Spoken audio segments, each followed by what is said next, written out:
आज की क्लास में प्रश्नावली 14.3 क्लास 10th का करेंगे, जिसमें 2 क्वेश्चन बचा था 9 और 10, उसको करके खत्म कर लेंगे। देखिए क्वेश्चन नंबर 9 क्या है, क्या कहता है कि 2 पानी के नल एक साथ एक हौज को 9 सही 3/8 घंटों में भर सकते हैं। बड़े व्यास वाला नल हौज को भरने में कम व्यास वाले नल से 10 घंटा कम समय लेता है। प्रत्येक द्वारा अलग से हौज को भरने के समय ज्ञात कीजिए। अपने को क्या ज्ञात करना है, प्रत्येक द्वारा अलग से हौज को भरने के समय ज्ञात करना है। और देखिए पहले हम डायग्राम बनाते हैं। एक क्या बोला गया है, मान लीजिए कि ये अपने पास एक डायग्राम है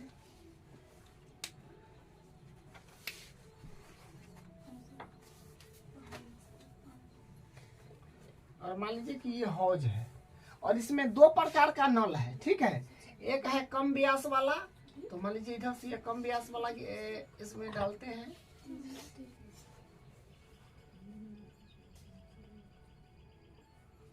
और एक है बड़े व्यास वाला।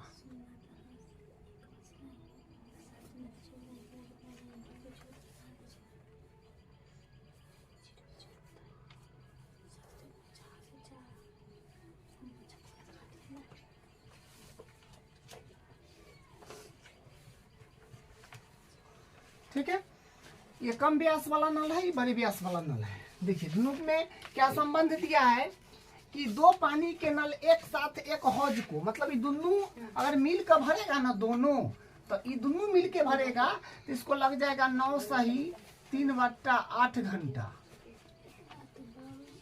दोनों भरेगा एक साथ, तब जब ये दोनों नल एक साथ, नल जो है एक साथ अगर खोल दिया जाए हौज में, तो ये दोनों 9 सही 3/8 घंटा में भर देगा। ठीक है, अब आगे क्या बोला है कि बड़े व्यास वाला नल, बड़े व्यास वाला जो नल है वो हौज को भरने में कम व्यास वाले नल से 10 घंटा कम समय लेता है।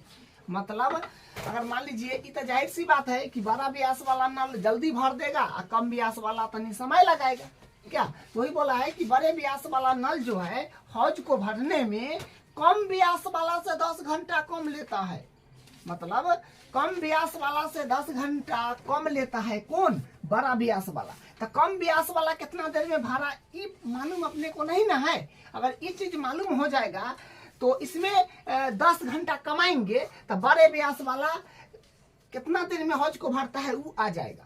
ठीक है, तो अगर मान लिया हम कम व्यास वाला को x अगर मान लिए, अगर मान लिए कि कम व्यास वाला x घंटा में भर रहा है, तो बड़ा व्यास वाला कितना में भरेगा, x - 10, क्योंकि बोला है ना कि बड़ा व्यास वाला जो नल है ना, मतलब ये नल कम व्यास वाला से 10 घंटा कम समय लेता है। तो कम व्यास वाला x घंटा लेता है, तो ई x में से 10 घटा दीजिएगा, तो उससे कम ही ले लिया समय। ठीक है, और ये जाहिर सी बात है कि बड़ा व्यास वाला नल तनी कम समय लेगा। अब कम व्यास वाला जो है वो समय ज्यादा लेगा, क्योंकि में तो पानी कम देगा, में ज्यादा देगा, इसलिए पानी ज्यादा देगा तो कम समय लेगा, पानी में कम आएगा तो समय ज्यादा लगेगा। ठीक है, तो वही बोला कि बड़े व्यास वाला नल हौज को भरने में कम व्यास वाला से 10 घंटा कम समय लेगा। तो कम व्यास वाला पर बड़ा वाला टिका हुआ है, तो कम व्यास वाला को हम लोग x माने, तो बड़ा वाला में 10 घटा दिए, x माने थे में 10 क्या किए, 10 घटा दिए, मतलब x - 10, तो इसका आ गया इतना घंटा ही लेता है। ठीक है, तो ई इतना घंटा लेगा, तो ई कितना लेगा, ई इतना घंटा लेगा। ठीक है, तो प्रत्येक द्वारा अलग से हौज को समय, हौज को भरने के समय ज्ञात कीजिए। मतलब प्रत्येक, मतलब एगो कम व्यास वाला नल, एगो बड़े व्यास वाला नल, दोनों अलग से भरे तो कितना समय लेगा। मतलब ये हौज में सिर्फ छोटा व्यास वाला को खोल दीजिएगा, कम व्यास वाला को, तो कितना समय लेगा वो बताना है। और इस हौज में सिर्फ बड़ा व्यास वाला नल को खोल दीजिएगा तो कितना समय लेगा ये बताना है। मतलब अगर उस हौज में केवल बड़े व्यास वाला को खोलेंगे तो कितना समय लेगा, केवल कम व्यास वाला नल को खोलेंगे तो कितना समय लेगा ये बताना है। ठीक है, इस प्रकार के क्वेश्चन अपने प्रश्नावली 3.6 में तीसरा के कोई क्वेश्चन था, तीसरा की तीसरा के पहला या दूसरा पार्ट ऐसी कोई था प्रश्न 306 में, जो एक साथ कुछ पुरुष और कुछ महिला काम करते थे, तो अपने को एक दिन का बताना था। ठीक है। तो उसी तरह इसमें 1 घंटा के अपने पास एग्ज्यूम करना पड़ेगा, ठीक है। तो 1 घंटा के एग्ज्यूम करना पड़ेगा। तो हम यहाँ से पहले मान लेते हैं, क्योंकि इसको एक्स माने हैं, तो यहाँ पर लिखेंगे कि माना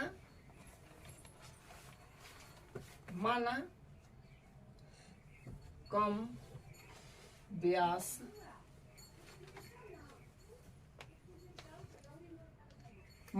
व्यास वाले नल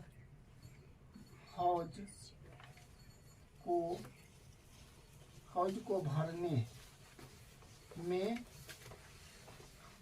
x घंटे का समय तथा बड़े व्यास वाले नल हौज को भरने में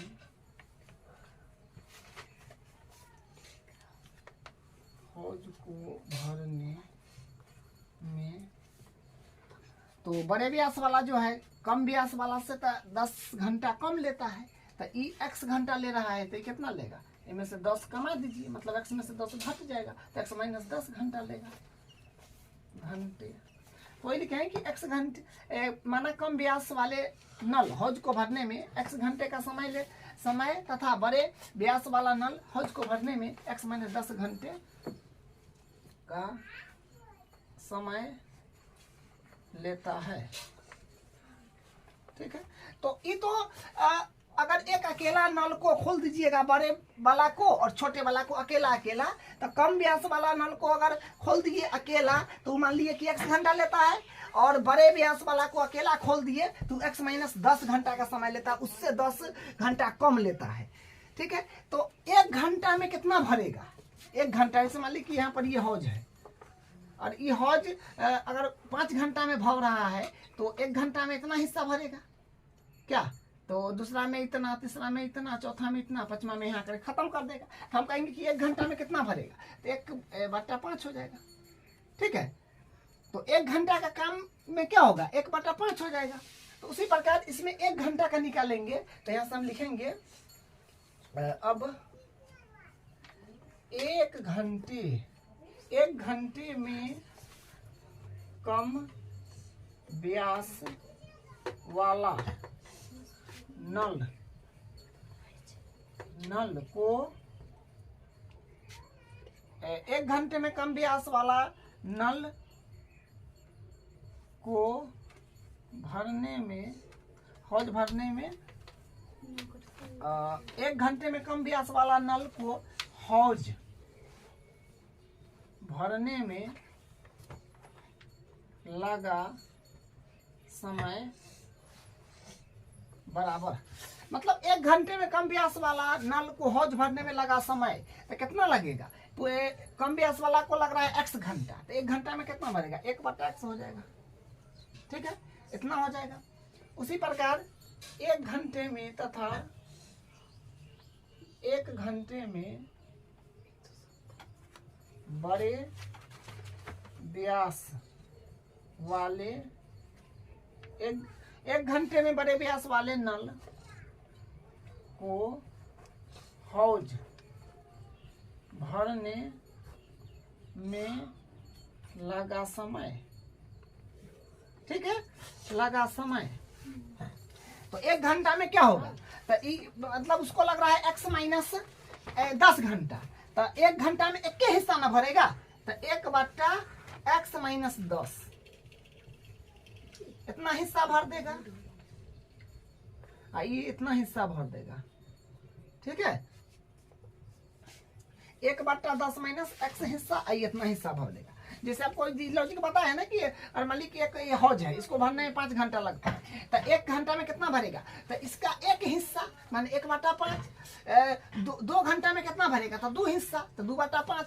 हम कहेंगे कि 3 घंटा में कितना भरेगा, तो 3 हिस्सा, मतलब 3/5। 4 घंटा में 4 हिस्सा, मतलब 5 घंटे का चौथा भाग, और फिर कहेंगे 5 घंटे में तो 5वां हिस्सा, तो 5/5, तो कट करके एक काम पूरा हो गया।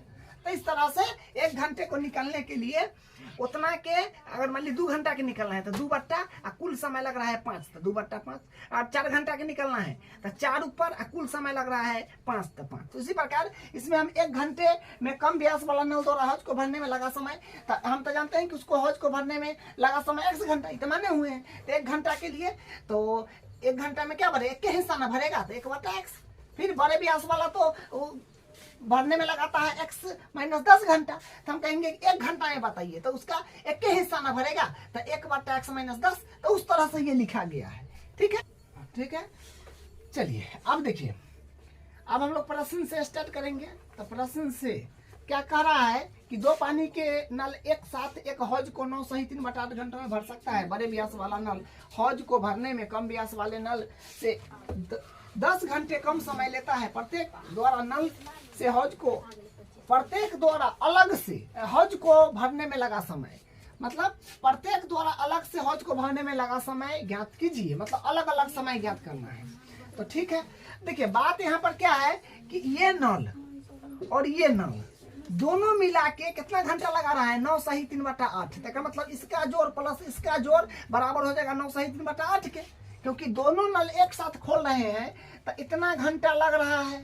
तो इसका मतलब ये प्लस ये बराबर ये होगा, लेकिन ये तो इसका भी तो 1 घंटा के निकलना पड़ेगा ना। 9 सही 3 बटा 8 है तो इसका 9 सही 3 बटा 8 का 1 घंटा में कितना हिस्सा होगा, 9 सही 3 बटा 8 जो है इसका 1 घंटा में कितना हिस्सा होगा। तो पूर्णांक तो निकल 9 8 72 3 75, तो 75 हो जाएगा, 75 बट्टा 8। तो एक घंटा में अपने को हम मतलब 1 घंटा के चाहिए, तो 1 घंटा में क्या होगा, 1 घंटा में हो जाएगा अपने पास 8 ऊपर चल जाएगा, 75 लिया चलेगा, तो 8 बटा 75 हो जाएगा। ठीक है, तो ये बात लिखना चाहे तो लिख सकते हैं। तो क्या हो जाएगा, 1 बट्टा x प्लस 1 बट्टा x माइनस 10, और ये दोनों का जोड़ किसके बराबर है, 8 बटा 75 के। ठीक है, क्योंकि दोनों यहाँ पर लिख दीजिए कि चूंकि दोनों नल को हौज भरने में लगा समय यह है 9 सही 3 बट्टा 8 घंटा। तो 1 घंटा के लिए दोनों मतलब एक साथ करे तो इतना घंटा लगाता है, तो दोनों को 1 घंटा में कितना होगा काम, दोनों नलों को 1 घंटा में हौज, दोनों नलों को 1 घंटा में हौज भरने में लगा समय। तो 1 घंटा के इसको भी निकालना पड़ेगा, क्योंकि दोनों को 9 सही 3 बटा 8 घंटा लगता है। तो 1 घंटा में दोनों कितना हिस्सा भर देगा। तो इसको अगर पूर्णांक तोड़िएगा तो कितना हो जाएगा, इसको पूर्णांक तोड़िएगा तो 9 8 72 3 75, मतलब 75 बटा 8 एक्चुअल में ये इतना वैल्यू क्या है, 75 बटा 8 है। तो इस यहाँ पर 1 घंटा में करने के लिए क्या होगा, 8 ऊपर जाएगा 75 लिया हो जाएगा, रेसिप्रोकल कर देना है बस। तो ये होगा इतना हिस्सा भर देगा 1 घंटा में, मतलब दोनों को लग रहा है 75 बटा 8 घंटा, तो दोनों मिला के इतना घंटा लगा रहा है, तो 1 घंटा में इतना हिस्सा भर देगा। तो ये दोनों बराबर होगा 8 बटा 75 के ना, वही बात यहाँ पर लिखा गया है। अब यहाँ से इसको एलसीएम ले लीजिए तो हो जाएगा x, और यहाँ से x माइनस 10, तो यहाँ से हो जाएगा x माइनस 10 और प्लस है तो प्लस, और यहाँ से ई से तो कट जाएगा, तो यानी x से कहीं x आएगा, बराबर में 8 बट्टा हो जाएगा 75। ठीक है, अब यहाँ से क्या हो जाएगा x और x, तो यहाँ से 2x कर दीजिए, क्योंकि 1x प्लस 1x, तो 2x माइनस का 10 बट्टा x में x से करिएगा तो x स्क्वायर माइनस का 10x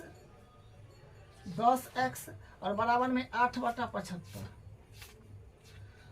तो यहाँ से फिर क्या होगा, अब देखिए, अब इसमें हम लोग क्या करेंगे, इसको और थोड़ा सा कैलकुलेशन करिए, इसमें मल्टीप्लाई करा दीजिए, इसमें इससे करा दीजिए, इसमें इससे करा दीजिए। तो 8 में x स्क्वायर से, तो 8x स्क्वायर और माइनस 10 8 80x और बराबर 75 दूनी 150 x माइनस का 750। तो फिर यहाँ से बनेगा 8x स्क्वायर माइनस का 80x, और इसको भी इधर ले लीजिए, इसको भी इधर ले लीजिए बराबर के। तो प्लस में है 150x, तो माइनस में हो जाएगा 150x और x, और ये माइनस में 750 से होगा प्लस का 750 बराबर 0। ठीक है, अब यहाँ से क्या आ जाएगा, देखिए 8x स्क्वायर माइनस का 80x माइनस का 150x, तो ये हो जाएगा 0 8 5 13 230। ठीक है, माइनस का 230 x हो जाएगा प्लस 750 बराबर 0। देखिए बात यहाँ से क्या है कि अब हाँ, क्योंकि देखिए हम लोग तब क्या बोलते हैं समीकरण तक तो पहुंच गए हैं, अपना ये समीकरण है। अब इसको आपको जो विधि से अच्छा लगे कर लीजिए, द्विघाती सूत्र से करिए, या फैक्टर सोच रहे हैं तो उससे करिए, या पूर्ण वर्ग बनाने की विधि से करिए। इसको द्विघात समीकरण से बनाते हैं क्योंकि फैक्टर थोड़ा सा सोचना कठिन लग रहा है क्योंकि अंक बड़ा बड़ा है, तो इसको द्विघात समीकरण से बना देते हैं। तो द्विघात सूत्र क्या होता है अपने पास, द्विघाती सूत्र लगा देते हैं इसमें। तो द्विघाती सूत्र होता है अपने पास x बराबर माइनस का b plus minus b root under b square minus 4ac upon 2a।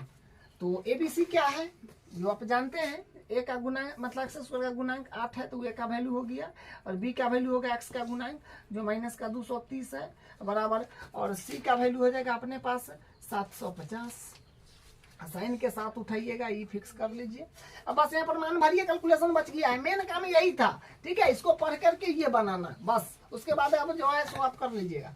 यहाँ से क्या हो जाएगा, x बराबर माइनस का b, सॉरी b के माइनस का b है, तो b का वैल्यू अपने पास है माइनस का 230, आई माइनस में है वैल्यू है फिर माइनस में 230, तो एडिट 230 b के जगह पर जो वैल्यू है वो डाल दीजिए, प्लस माइनस बी स्क्वायर, तो बी स्क्वायर है, बी के वैल्यू है माइनस का 230 और स्क्वायर है तो स्क्वायर माइनस और 4ac, मतलब तीनों साथ में मल्टीप्लाई होगा 4 गुने, ए का वैल्यू अपने पास है 8, तो 8 गुने, और सी का वैल्यू अपने पास है 750 और अपॉन 2a, तो 2 और a का वैल्यू अपने पास है 8।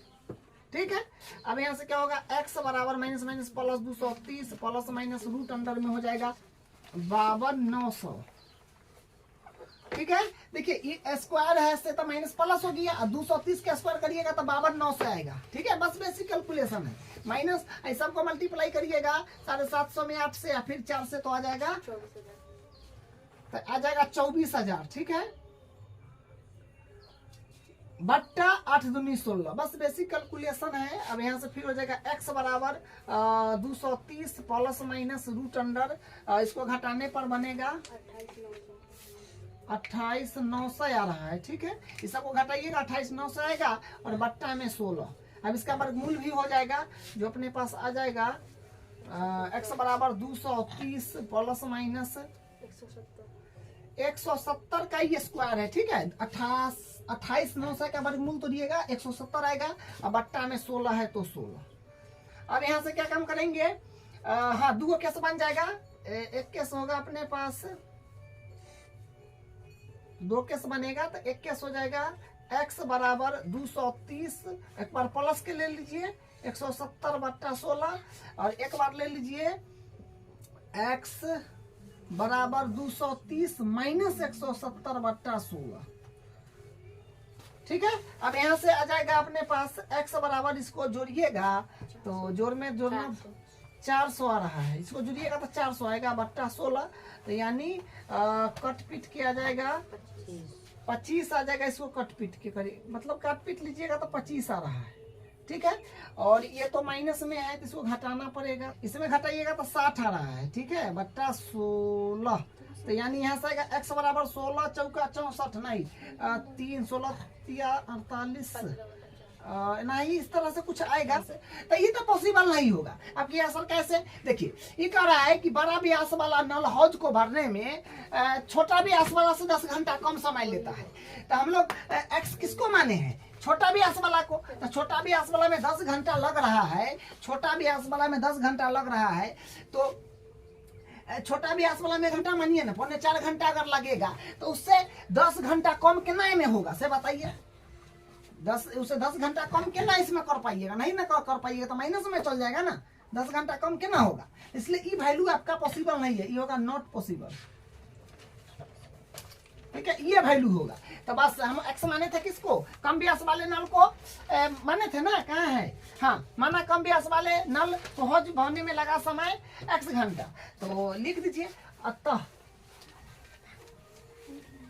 कम व्यास वाले नल को हौज भरने में 25 घंटा लगेगा।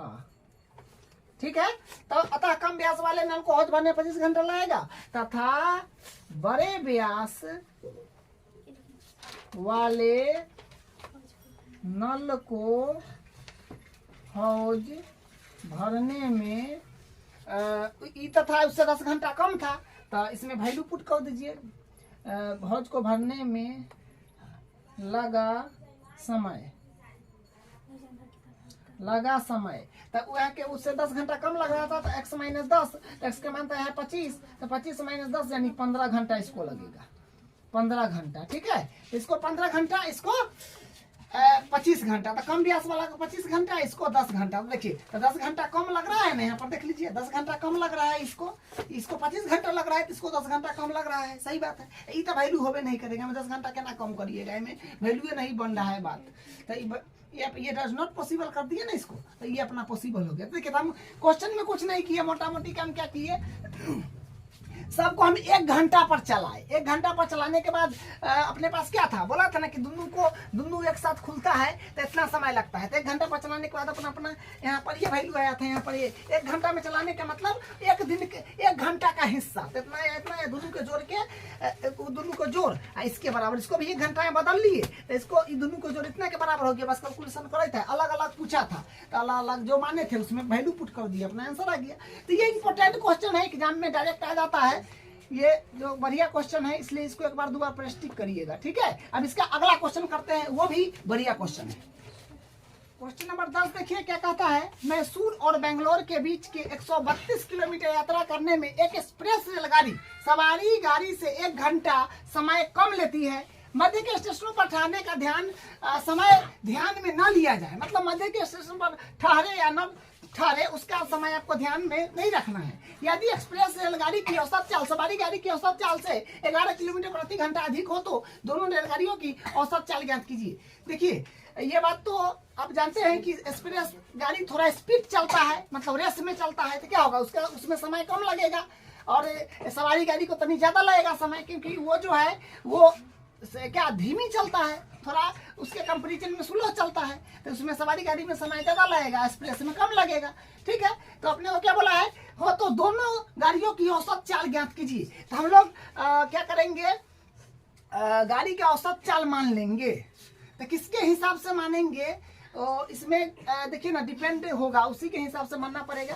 बोला कि एक एक्सप्रेस रेलगाड़ी सवारी गाड़ी से 1 घंटा कम समय लेती है, और यदि एक्सप्रेस, देखिए यहाँ से ध्यान दीजिएगा, यदि एक्सप्रेस रेलगाड़ी की औसत चाल, मतलब एक्सप्रेस रेलगाड़ी की औसत चाल है वो सवारी गाड़ी की औसत चाल से 11 किलोमीटर प्रति घंटा अधिक है। क्या कहा है कि यदि एक्सप्रेस रेलगाड़ी की औसत चाल, एक्सप्रेस रेलगाड़ी की जो औसत चाल है ना, वो सवारी गाड़ी से 11 किलोमीटर अधिक है। 11 किलोमीटर अधिक है किसका, एक्सप्रेस रेलगाड़ी का। तो मतलब हमको सवारी गाड़ी का अगर मालूम होगा तो उसमें 11 किलोमीटर अगर जोड़ देंगे तो क्या हो जाएगा, एक्सप्रेस क्या आ जाएगा। यहाँ से हम लोग मान लेंगे कि माना, यहाँ से हल हो जाएगा, माना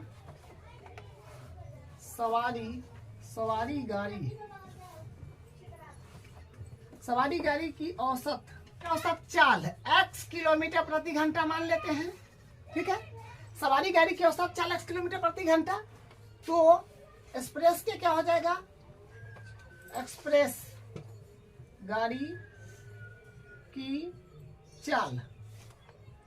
देखिए, एक्सप्रेस गाड़ी की चाल जो है सवारी पर डिपेंड है। बोला ना कि यदि एक्सप्रेस रेलगाड़ी की औसत चाल सवारी गाड़ी की औसत चाल से 11 किलोमीटर प्रति घंटा अधिक है। तो सवारी गाड़ी की एक्स है तो एक हो जाएगा, एक से 11 किलोमीटर पर घंटा अधिक है तो एक्स प्लस 11 हो जाएगा, ये ना हो जाएगा किलोमीटर प्रति घंटा। चलिए अब यहाँ से हाँ एक और बात है कि दूरी तो जाना है उतना ही। और मान लीजिए कि यहाँ पर है क्या बोलते हैं मैसूर, ए नंबर पर मैसूर है, मान लीजिए बी नंबर पर है बेंगलोर, तो दूरी तो है ना, दूरी तो वही जाना है। एक एक्सप्रेस गाड़ी जाएगी और एक सवारी गाड़ी जाएगी, तो दूरी तो है। हाँ एक्सप्रेस को समय कम लगेगा और सवारी को ज़्यादा लगेगा, लेकिन दूरी तो 132 है तो 132 रहेगा।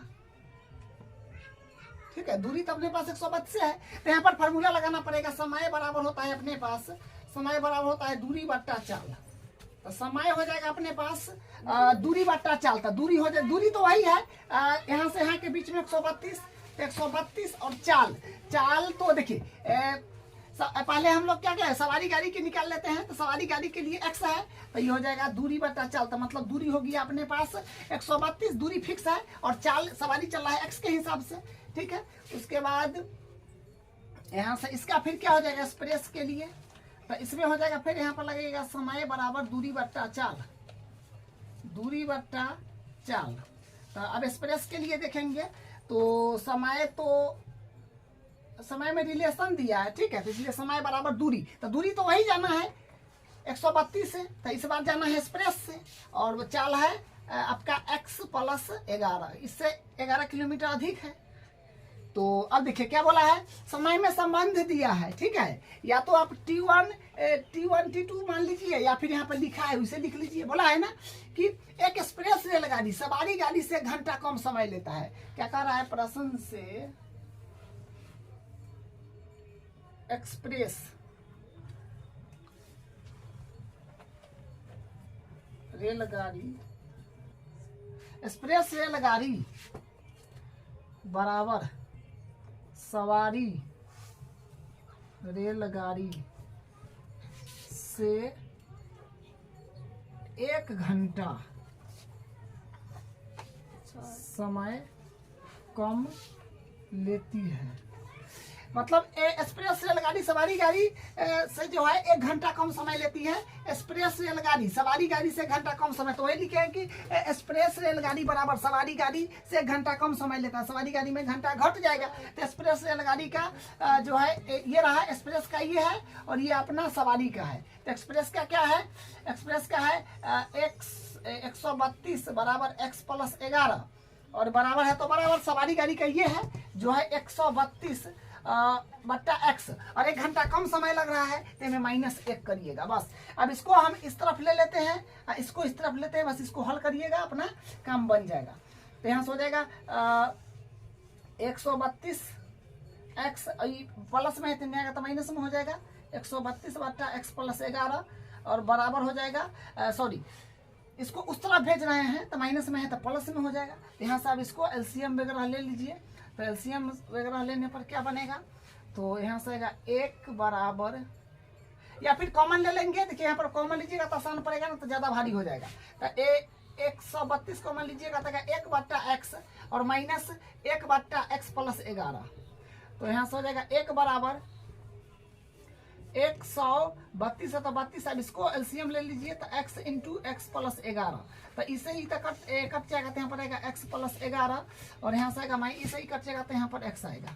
ठीक है, तो फिर यहाँ पर क्या बनेगा 1 बराबर 132 और हो जाएगा x प्लस 11 माइनस एक्स, लिया मल्टीप्लाई करिएगा तो x स्क्वायर प्लस 11x, इसे ही कट जाएगा तो क्या बनेगा ऊपर करते हैं तो यह आ जाएगा 1 बराबर 132, तो 132 में 11 से अगर गुना करा लीजिएगा तो आ जाएगा 1451।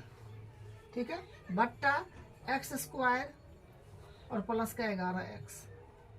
ठीक है, तो फिर यहाँ से क्रॉस मल्टीप्लाई कराइएगा तो हो जाएगा एक्स स्क्वायर प्लस 11x बराबर 1451। तो यहाँ से फिर इसको भी इसी तरफ अगर ले लेंगे तो x square plus 11x minus का 1451 बराबर 0। सो देखिए यहाँ पर मल्टीप्लाई करिएगा ना 132 में 11 से 1452 आएगा। ठीक है, यहाँ पर मल्टीप्लाई थोड़ा मिस्टेक हुआ है, 1452 आएगा, 1452। ठीक है, तो यहाँ पर 1452 होगा बस। अब ठीक है, अब इसमें अपना इक्वेशन तो आ गया है। अब इसमें आपको जो विधि लगाना है, पूर्ण वर्ग गुणनखंड श्रीधराचार्य सूत्र जो लगाना है लगा करके आप हल कर लीजिए। तो हम इसमें लगा रहे हैं द्विघाती सूत्र। ठीक है, द्विघाती सूत्र हो जाएगा x बराबर माइनस का b plus minus root under B square minus का 4ac अपॉन 2a। ठीक है, अब इस पर वैल्यू जमा दीजिए। ए बी सी तो ये होता है, यहाँ से एक्स स्क्वायर गुणांक को ए बोलते हैं, या कुछ ए स्क्वायर एक्स स्क्वायर गुणांक को ए बोलते हैं। ठीक है, एक्स स्क्वायर गुणांक में कुछ नहीं है तो ए का वैल्यू 1 हो जाएगा, और एक्स का गुणांक को बी बोलते हैं, जो बी का वैल्यू 11 हो जाएगा, और सी हो जाएगा अपने पास माइनस का 1452। ठीक है, अब इसको क्या करेंगे, अब यहाँ से इसको वैल्यू को यहाँ जमा देंगे, बस बेसिक कैलकुलेशन। देखिए अपने को मेन क्या है कि इक्वेशन तक पहुंचना, यहाँ तक पहुंचे बस, यहाँ के बाद क्या है कैलकुलेशन है, बस यहाँ तक पहुंचे और सिंपलिस्ट करते गए, अपना द्विघात समीकरण बन गया। तो इक्वेशन तक पहुंचने के बाद आप हल करके लीजिएगा।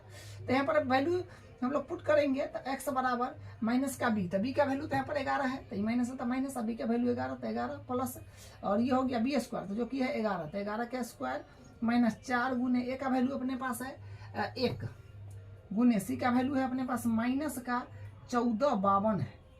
ठीक है, बट्टा 2 है तो 2, और ए का वैल्यू अपने पास है 1, ए का वैल्यू 1।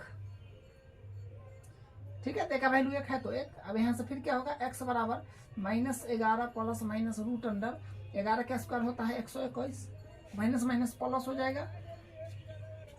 ये सब मल्टीप्लाई में है। ठीक है, सब मल्टीप्लाई में है तो इसको गुना करिएगा, और माइनस में है तो माइनस तो प्लस होगा, 2 जगह है तो मल्टीप्लाई में है तो इसको गुना करिएगा, तो हो जाएगा 4 दूनी 8, और 4 पंचे 20 के 0 हासिल 2, और 4 चौका 16 से 18, 18 और 4 का 4 5, इतना आ रहा है।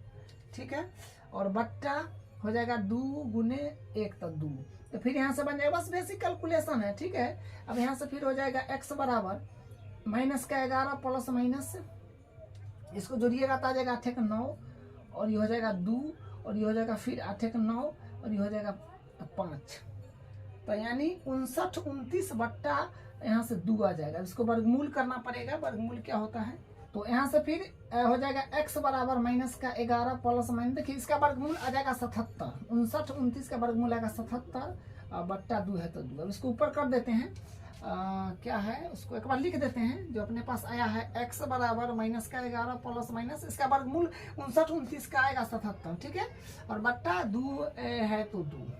अब यहाँ से 2 कैसे बन जाएगा, तो देखिए क्या बनेगा, एक बनेगा x बराबर माइनस का 11 और प्लस का 77 बट्टा 2, और एक बनेगा x बराबर माइनस का 11 और माइनस का 77 बट्टा 2। तो यहाँ से क्या हो जाएगा, तो यहाँ से हो जाएगा, देखिए x बराबर, ये तो प्लस माइनस माइनस तक घटाना पड़ेगा, तो 6 और 6 माने 66 आ जाएगा बट्टा 2। तो यहाँ से आ जाएगा x बराबर 33 आ रहा है। ठीक है, x बराबर 33 आ जाएगा। तो अब यहाँ से देखिए यहाँ क्या आएगा, तो ये तो माइनस में है तो होगा नहीं, क्योंकि माइनस गाड़ी मतलब रेलगाड़ी का चल माइनस में थोड़ी होता है, ये होगा माइनस का 88, माइनस का 88 बट्टा हो जाएगा 2, यानी कट के आ जाएगा x बराबर माइनस का 44। तो ये तो नहीं होगा ना, ये डज नॉट पॉसिबल हो जाएगा, नॉट पॉसिबल, मतलब ये पॉसिबल नहीं है कि गाड़ी का चाल नहीं तो थोड़ी होता है। लिखना चाहते लिखे कि x बराबर माइनस का 44 संभव नहीं है, क्योंकि गाड़ी का चाल ऋणात्मक नहीं होता है। ठीक है, अब यहाँ से चाल अपना हो जाएगा ये x बराबर 33। ठीक है, क्योंकि गाड़ी का चाल ऋणात्मक नहीं ना होता है, इसलिए पॉसिबल नहीं होगा, ये 33 हो जाएगा। ठीक है, 33 किलोमीटर। तो हम x माने थे सवारी गाड़ी की चाल की, तो हम यहाँ से लिख देते हैं, यहाँ पर लिख लेंगे, अतः सवारी गाड़ी की चाल 33 किलोमीटर प्रति घंटा हो जाएगा, और एक्सप्रेस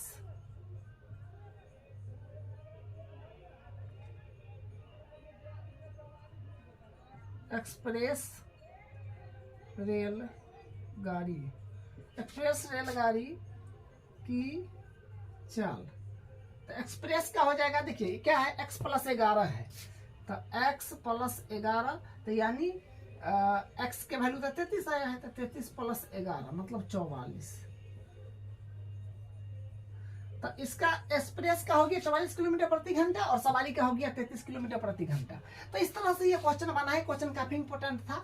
तो देखिए हम कुछ नहीं किए, इसमें क्या बोला था, मैसूर और बेंगलोर के बीच 132 किलोमीटर यात्रा करना है। तो बस हम मान लिए कि यहाँ पर मैसूर है, यहाँ पर बेंगलोर है, इतना दूरी चलना है, मतलब दूरी तो 132 से है। एक जाएगा सवारी गाड़ी, एक जाएगा एक्सप्रेस गाड़ी। तो ये बात तो जानते हैं कि एक्सप्रेस गाड़ी तेज चलता है, स्पीड में चलता है, तो उसको समय कम लगेगा, और सवारी गाड़ी तो स्लो चलता है तो उसमें समय ज्यादा लगेगा। ये तो जाहिर सी बात है, जानते हैं। और दूरी तो फिक्स है, मैसूर और बेंगलोर के बीच 132 किलो। और ट्रेन 2 जाएगा, एक सवारी जाएगा, एक क्या जाएगा, एक्सप्रेस जाएगा। तो सवारी स्लो चलता है तो समय ज्यादा लगेगा, और एक्सप्रेस स्पीड चलता है तो समय कम लगेगा। ये बात जानते हैं। तो क्या बोल रहा था कि एक्सप्रेस रेलगाड़ी सवारी गाड़ी से 1 घंटा कम समय लेता है। हाँ, तो सवारी गाड़ी जो है, एक्सप्रेस रेलगाड़ी जो है सवारी गाड़ी से 1 घंटा कम लेता है। तो एक एक्सप्रेस स्पीड में चलता है तो समय तो कम लगबे करेगा, सवारी तो स्लो चलता है तो इसको क्या होगा, समय ज्यादा लगेगा। तो बोला है कि सवारी गाड़ी से 1 घंटा कम समय लगता है किसको, एक्सप्रेस में। तो मतलब सवारी में 1 घंटा ज्यादा लगता होगा। मध्य के स्टेशन को ध्यान में, तो मतलब मध्य में जो रुका ना रुका उसको अपने को नहीं देखना है। तब क्या बोला, यदि एक्सप्रेस रेलगाड़ी की औसत चाल, एक्सप्रेस रेलगाड़ी की जो औसत चाल है ना, वो सवारी गाड़ी की औसत चाल से 11 किलोमीटर प्रति घंटा अधिक है। तो एक्सप्रेस रेलगाड़ी की चाल तो अपने को डिपेंड हो गया सवारी गाड़ी पर, क्योंकि यहाँ पर साफ बोला है कि यदि एक्सप्रेस रेलगाड़ी की औसत चाल जो है वो सवारी गाड़ी की औसत चाल से 11 किलोमीटर प्रति घंटा अधिक है। 11 किलोमीटर प्रति घंटा अधिक है किसका चाल, एक्सप्रेस का। वही ना बोला है कि एक्सप्रेस रेलगाड़ी की औसत चाल, एक्सप्रेस रेलगाड़ी की औसत चाल सवारी गाड़ी की औसत चाल से 11 किलोमीटर प्रति घंटा अधिक है। तो सवारी गाड़ी की अगर हम जान जाएंगे तो उसमें 11 जोड़ देंगे तो एक्सप्रेस क्या आ जाएगा। तो इसलिए हम सवारी गाड़ी को माने, ठीक है। इसलिए मानने की माना सवारी गाड़ी की औसत चाल 1 किलोमीटर प्रति घंटा। तो इसलिए इसमें हम मान लिए कि सवारी गाड़ी की औसत 40 किलोमीटर प्रति घंटा।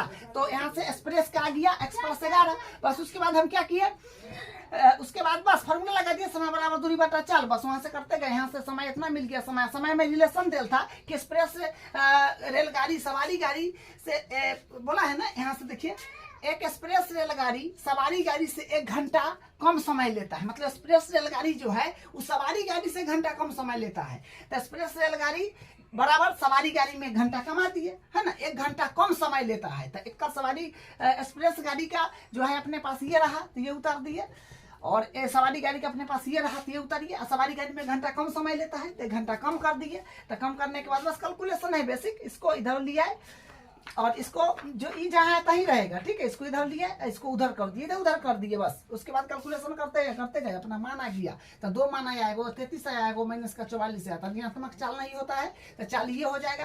तो अपने पास सवारी गाड़ी की चाल आ जाएगा 33 किलोमीटर प्रति घंटा और एक्सप्रेस गाड़ी का आ जाएगा 44 किलोमीटर प्रति घंटा। तो यही इसका आंसर है। बस अपना प्रश्नावली कंप्लीट हो गया और क्वेश्चन दोनों इंपोर्टेंट था।